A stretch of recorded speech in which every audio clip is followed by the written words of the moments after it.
Hello friends, welcome back to our channel. This is your own channel Bride Spark Tutor, and today we are discuss about GS4 examination. Yes, GS4 की हमारी series चल रही है.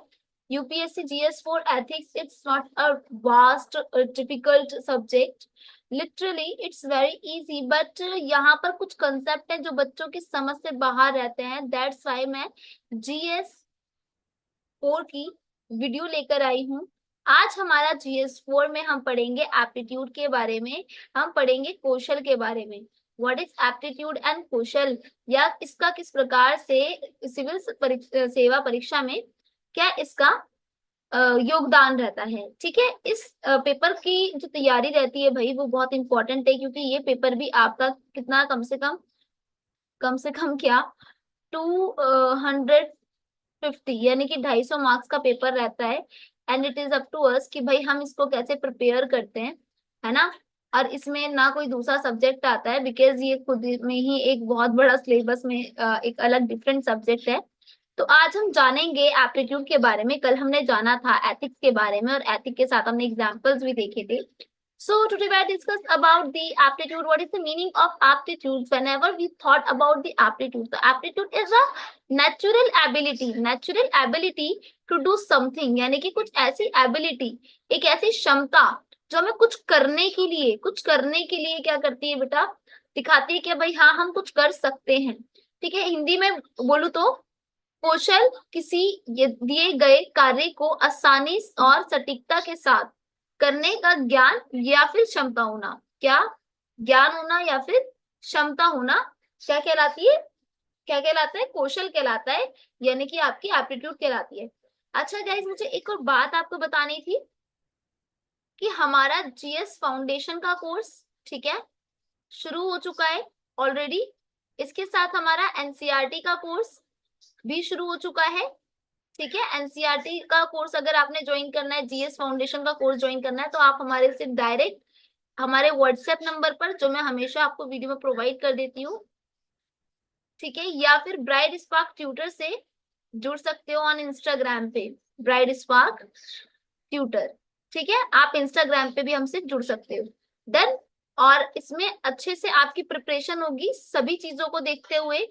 Test series, notes और भी सारी चीजें आपकी इसमें प्रोवाइड की जाएंगी.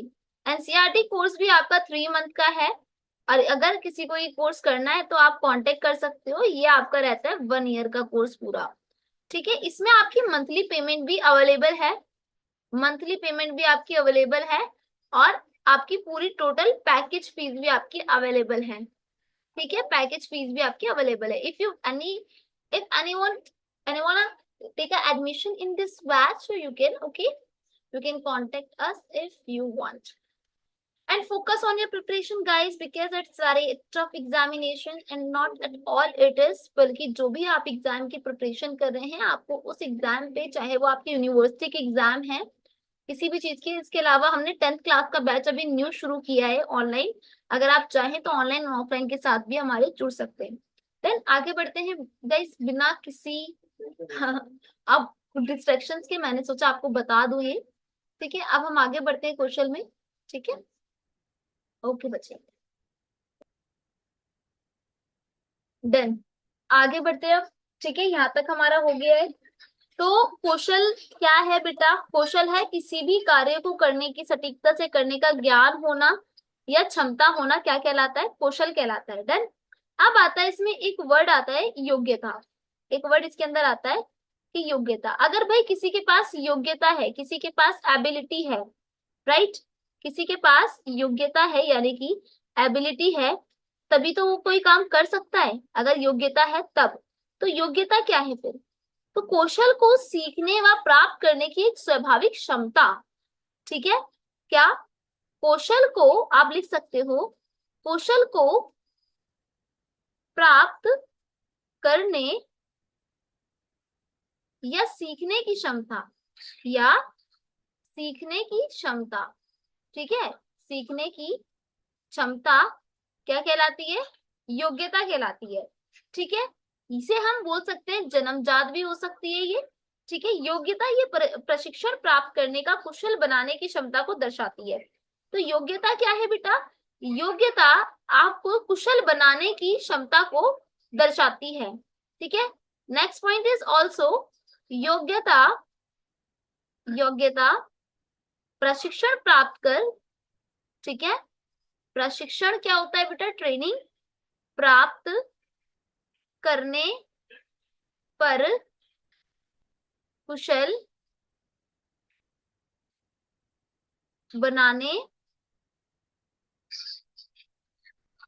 कुशल बनाने की क्षमता को दर्शाती है।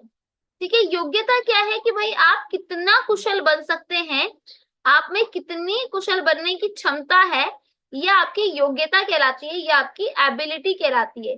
और वो एबिलिटी जो किसी चीज को करने के लिए है, वही आपकी क्या कहलाती है? कौशल कहलाती है। तो यानी कि ये चीजें आपस में क्या है, और कौशल क्या है?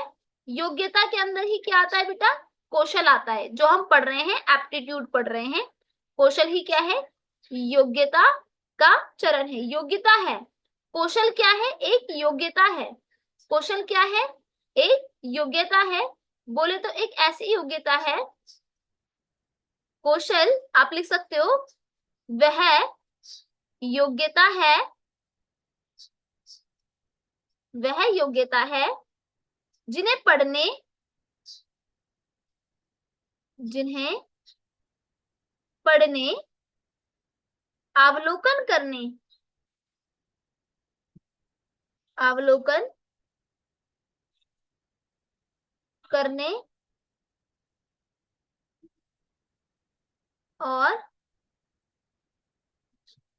अभ्यास व प्रशिक्षण के माध्यम से, प्रशिक्षण के माध्यम से, प्रशिक्षण के माध्यम से हासिल किया जा सकता है। ठीक है। तो यानी कि कौशल क्या है बेटा? जिसे हम प्रशिक्षण करके हासिल कर ले। ठीक है। वो क्या है? आपका कौशल है, एप्टीट्यूड है, देन हासिल किया जा सकता है। अब बात आती है योग्यता की। बेसिकली योग्यता, और हम क्या पढ़ रहे हैं? कौशल पढ़ रहे हैं। तो योग्यता की जब बात आती है बेटे, तो जब भी मैं बात योग्यता की करूं, ठीक है, एबिलिटी की करूं, एक मिनट,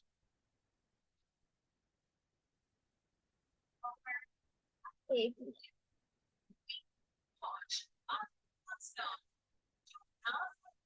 एबिलिटी लिख लो।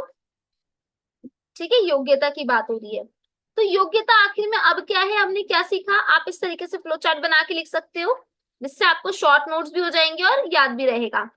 कौशल सीखने व लागू करने की क्षमता, है ना? कौशल को सीखने, सीखने व लागू करने की क्षमता, है ना,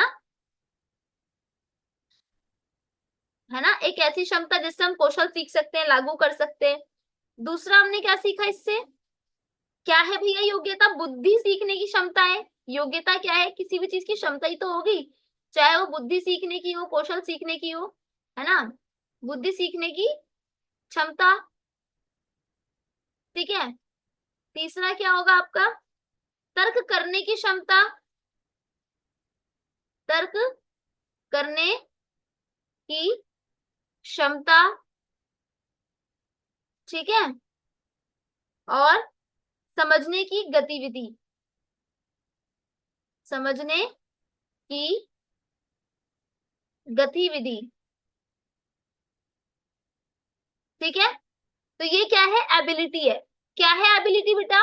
कि जब आप किसी भी चीज को सीख रहे हो, किसी भी स्किल को सीख रहे हो, उसकी क्षमता, जब आप किसी बुद्धि को सीख रहे हो, उसकी क्षमता, जब आप किसी तर्क को सीख रहे हो, उसकी क्षमता, मतलब मैं तर्क सीख सकती हूँ भाई, मेरे अंदर इतनी एबिलिटी है, तो हम बोलेंगे उसे तर्क सीखने की क्षमता। समझने की गतिविधि, आप बोलेंगे उसे एबिलिटी। ठीक है। तो ये क्या है? एबिलिटी। और एबिलिटी डिपेंड होती है किसके ऊपर? एबिलिटी डिपेंड है किसके ऊपर? किसके ऊपर डिपेंड है? या बोल सकते हैं एप्टीट्यूड डिपेंड है एबिलिटी पर। एप्टीट्यूड यानी कि आपका कौशल डिपेंड है किसके ऊपर, एबिलिटी पे। अगर कौशल है तो उसको सीखने की आपके अंदर पहले क्षमता होनी चाहिए। समझ गए? होप सो आपको समझ में आया भी होगा। ठीक है, इसके बाद हम आते हैं इसके बाद नेक्स्ट पर, कि भाई सिविल सेवकों के लिए योग्यताएं क्या हैं, क्योंकि हमें तो सिविल सर्वेंट बनना है ना। तो हम अपने बारे में सोचेंगे भाई कि सिविल सेवकों के लिए आखिर क्या इसके अंदर बेनिफिट है, क्या नहीं है ना। तो आ जाते हैं अब।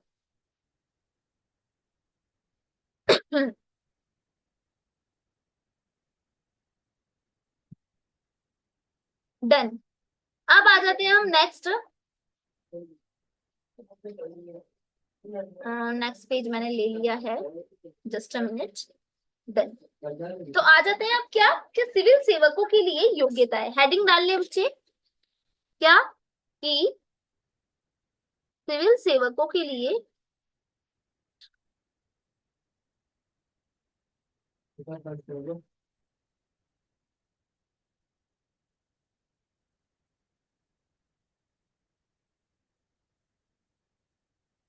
योग्यता है। बेटा ये बहुत इंपॉर्टेंट है, ठीक है, बहुत मतलब बहुत ज्यादा इंपॉर्टेंट है। ठीक है, समझो इस बात को, बहुत ज्यादा इंपॉर्टेंट है आपके लिए टॉपिक। ठीक है, तो इसको तो आप बहुत अच्छे से कर ले, क्योंकि ये हमेशा क्वेश्चन पूछा जाता है। तो हमारे यानी कि सिविल सेवकों के लिए क्या योग्यताएं जरूरी हैं। पहली योग्यता क्या जरूरी है, ठीक है, तो पहली योग्यता है आपका, जो बहुत ज्यादा इंपॉर्टेंट है आपके लिए, वो है वो है अच्छा संचार। सिविल सेवकों के पास एक ऐसी योग्यता होनी चाहिए जिससे वो संचार प्रणाली अपनी अच्छी कर सके, पारस्परिक कौशल अपना कर सके। दूसरा क्या, कि नेतृत्व, क्योंकि वो सभी चीजों का नेतृत्व करते हैं, तो नेतृत्व प्रबंधन उनका अच्छा होना चाहिए। ठीक है, नेतृत्व प्रबंधन उनका अच्छा होना चाहिए। तीसरा उनके लिए तीसरा है आलोचनात्मक सोच और सुनने की क्षमता।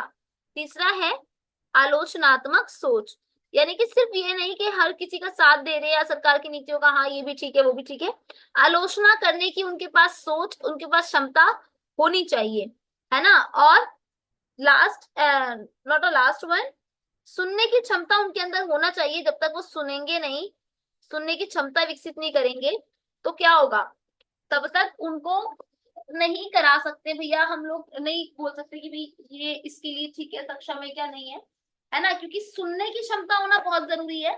वजह यही है सुनने की क्षमता होने की, कि जो सुनने की क्षमता है, इसलिए बोल रहे हैं हम ऐसा, ठीक है ना, लोगों को जब परेशानी नहीं सुनेंगे तो सिविल सर्वेंट कैसे बनोगे, है ना।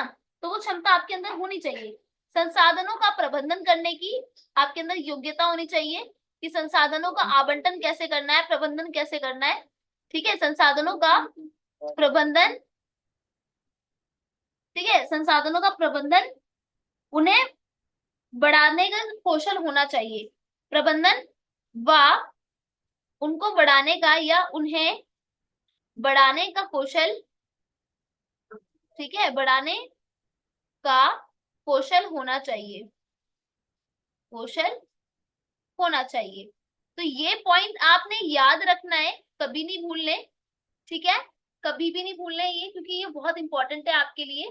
ठीक है, नेक्स्ट पर आते हैं अब हम, कि इसके अलावा और क्या क्या सिविल सर्वेंट को योग्यताएं उसकी जिंदगी में होनी चाहिए, क्या क्या योग्यताएं उसकी होनी चाहिए। तुरंत सोचने की नवीन सावधान, यानी कि तुरंत सोचने की, क्विकली एकदम वो सोच सके, तुरंत सोचने व नवीन समाधान, नए समाधान, समस्याओं का समाधान, यानी कि ठीक है, नवीन समाधान, नवीन समाधान विकसित करने की क्षमता उसके अंदर होनी चाहिए, है ना, कि एकदम से वो विकसित करने की क्षमता उसके अंदर होनी चाहिए। ठीक है, नवीन समाधान एकदम से हो जाए क्विकली। ठीक है, सहयोगी नेटवर्क और सफल टीम वर्क उसको आना चाहिए। सहयोगी नेटवर्क कैसे बनाकर रखते हैं, ठीक है, सहयोगी नेटवर्क और सफल टीम वर्क, कि एक सफल टीम वर्क कैसे किया जाए, टीम के साथ कैसे काम करते हैं, उसे सफल कैसे करते हैं, उसको ये पता होना चाहिए, है ना। और तुरंत सोचने की क्षमता मैं बता चुकी हूँ। व्यवसायिकता का उच्च स्तर उसके अंदर होना चाहिए, व्यवसाय को वो अच्छे से संभाल ले। ठीक है, व्यवसायिकता, व्यवसायिकता का उच्च स्तर उसमें होना चाहिए। ठीक है, उच्च स्तर। अब आता है आपका और क्या होना चाहिए भाई उसको, जैसे और क्या क्या उसके अंदर खासियत होनी चाहिए। ठीक है, अनुनय और कौशल, कठिन लोगों से साथ बातचीत करने की क्षमता उसके अंदर होना चाहिए। ई गवर्नेंस की, ये भी याद रहे कि e governance is very important. E governance, electronic governance की उसको जानकारी होनी चाहिए, है ना। ई गवर्नेंस की उभरती अवधारणा, ई गवर्नेंस की उभरती अवधारणा, ठीक है, का पालन करता होना चाहिए, कि भाई वो भी उसकी तरफ थोड़ा नहीं, क्योंकि भाई आने वाले टाइम पे सारा डिजिटल होगा सब कुछ, है ना।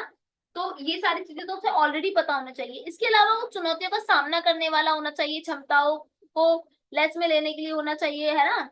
ये तो हमें खैर पता ही है मूल्य क्या क्या होना चाहिए। अच्छा, क्या इसके अलावा अगर मैं वन वर्ड की बात करूं तो क्या उसके अंदर मुझे खूबी देखनी चाहिए एज ए सिविल सर्वेंट। ठीक है, कौन सी मुझे उसके अंदर खूबी देखनी चाहिए। तो इसके अलावा बेटा, इसके अलावा वो निष्पक्ष होना चाहिए।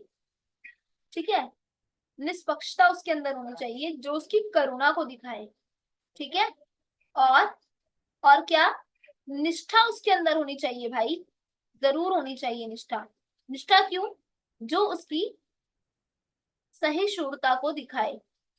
ठीक है, जो सहिष्णुता को दिखाए, ऐसी निष्ठा उसमें होनी चाहिए। इसके अलावा और क्या होना चाहिए भाई, इसके अलावा गैर पक्षपात होना चाहिए, गैर पक्षपात होना चाहिए। ठीक है, ये पा है, गैर पक्षपात होना चाहिए, जो क्या दिखाए बेटा, जो उसकी सार्वजनिक सेवा को दिखाए, कि सभी के लिए वो सोच रहा है, सिविल सर्वेंट, है ना, सार्वजनिक सेवा को दिखाए। तो ये सारे गुण उसके अंदर मौजूद होने चाहिए। ठीक है, ठीक है, बस। अच्छा चलो, एक क्वेश्चन इसका मेंस का देख लेते हैं, कि देखो एक ना क्वेश्चन यहाँ से मेंस का क्वेश्चन आया है, ये सब लिख लो, बहुत इंपॉर्टेंट है, मेंस में आया है ये क्वेश्चन। क्या है कि प्रभावी एक प्रभावी लोक सेवक, एक प्रभावी लोक सेवक, वेट, बंद कर दीजिए ये वाला। अरे, मैं पेन की वही चेंज कर देती हूँ ना, अच्छी लगेगी फिर।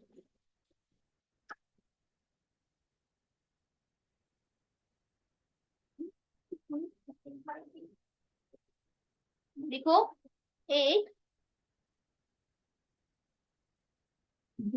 प्रभावी लोक सेवक, ठीक है, एक प्रभावी लोक सेवक बनने के लिए, ठीक है, बनने के लिए आवश्यक,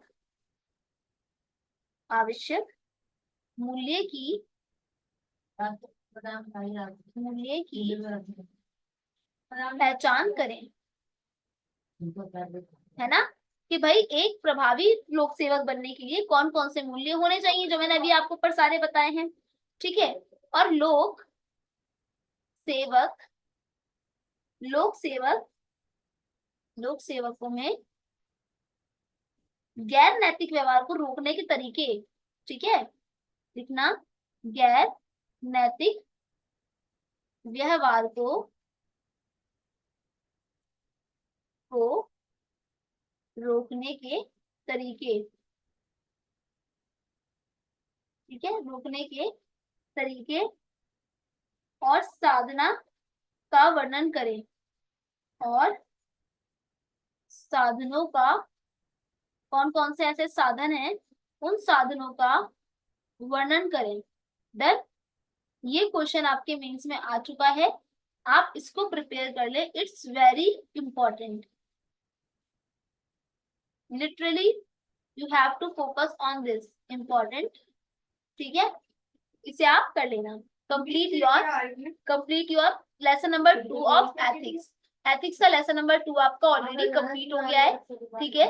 it's very important for this examination, so focus on your these theory and it's very easy way, ठीक है। आपको समझाने का बहुत इजी वे था मेरे लिए ये। मिलते हैं फिर नेक्स्ट में, ठीक है। अभी तक हमने 2 लेसन कंप्लीट कर लिए अपने। लेसन 1 जो आपका था नजरिया और इंटरफेस, है ना, मानव दृष्टिकोण यानी कि ह्यूमन इंटरफेस, ठीक है। और अब हमने पढ़ा है कौशल यानी कि एप्टीट्यूड। अब हम इसके बाद जो पढ़ेंगे, नेक्स्ट चैप्टर जो पढ़ेंगे वो पढ़ेंगे हम किसका, वो पढ़ेंगे हम एटीट्यूड का, और उसके बाद पढ़ेंगे भावनात्मक बुद्धि का। देन मिलते हैं फिर इंशाल्लाह। अल्लाह हाफिज।